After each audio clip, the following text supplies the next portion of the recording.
থাইল্যান্ডেও সংবিধান বদলে গণভোট হচ্ছে, আর সেখানে ভোটের অপশন হিসেবে হ্যাঁ না এর পাশাপাশি মন্তব্য নেই রাখা হয়েছে।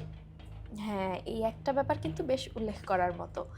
আর সবশেষ নির্বাচনের ২ বছর না কাটতেই কিন্তু আবার নির্বাচন আয়োজন করা হয়েছে এবং সেই সাথেই হচ্ছে গণভোট। আর দেখো, সেখানে প্রশ্ন থাকছে যে আপনি কি একটি নতুন সংবিধান প্রণয়ন চান কিনা, কিন্তু প্রশ্ন হলো যে তারা সংবিধান নতুন করে প্রণয়ন করতে চাইছে কেন? দেখ, থাইল্যান্ডে এখন যে সংবিধানটি আছে সেটি ২০১৭ সালে সামরিক শাসন প্রণয়ন করেছিল।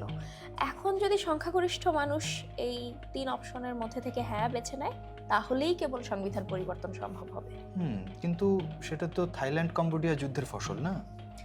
আরে না, শুধু যুদ্ধ না, এই আগুনে ঘি ঢেলেছিল তখনকার কম্বোডিয়ার ক্ষমতাধর নেতা হুন সেনের সঙ্গে তখনকার থাই প্রধানমন্ত্রী পেতংতান সেনবাত্রার একটি ফোন কল।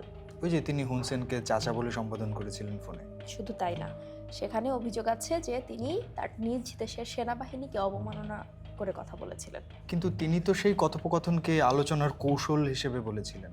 হ্যাঁ, তা বলেছিলেন, কিন্তু ততক্ষণে জনগণ ফুঁসে উঠেছিল। আর একটা জিনিস কিন্তু বেশ লক্ষণীয়, সেটা হচ্ছে যে ওখানে এখন পর্যন্ত তার দল থাই ফেউ পার্টি বেশ প্রভাবশালী। শুনেছি তারা এখন পপুলিস্ট সব নীতি নিয়ে প্রচারণা চালাচ্ছে। এবারের নির্বাচনে তারা অর্থনৈতিক পুনরুজ্জীবন এবং নগদ সহায়তার মতো পপুলিস্ট প্রতিশ্রুতি দিয়ে প্রচারণা চালাচ্ছে। কিন্তু এবারের নির্বাচনে তো মূল প্রতিদ্বন্দ্বিতা হচ্ছে দুইটা দলের মধ্যে, একটা হচ্ছে মুভ ফরওয়ার্ড পার্টি আর একটা ভুমজাই থাই পার্টি।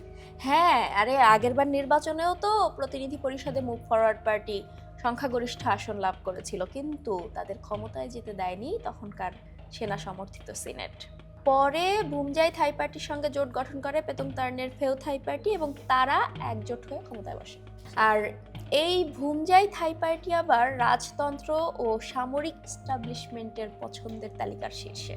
তার মানে সামরিক সহায়তা নিয়ে, মানে সংখ্যাগরিষ্ঠ আসন না পেয়েও জোটের সহায়তায় ক্ষমতায় বসেছিলেন পেতংতার মানে।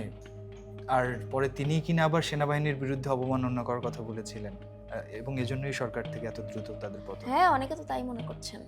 আচ্ছা, তার মানে থাইরা এখন সেনা সমর্থিত সবকিছু থেকে বেরিয়ে আসতে চাইছেন? সেটা এক্ষুনি বলা যাচ্ছে না, কারণ থাইল্যান্ডে সংবিধান বদলের ঘটনাই প্রথম না।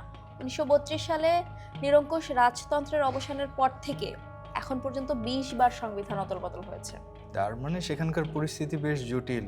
আবার একই সাথে গণভোটের প্রশ্নে হা না এর পাশাপাশি মন্তব্য নেই অপশনও আছে, যেখানে হ্যাঁ, নাও জিততে পারে। সেইটাই।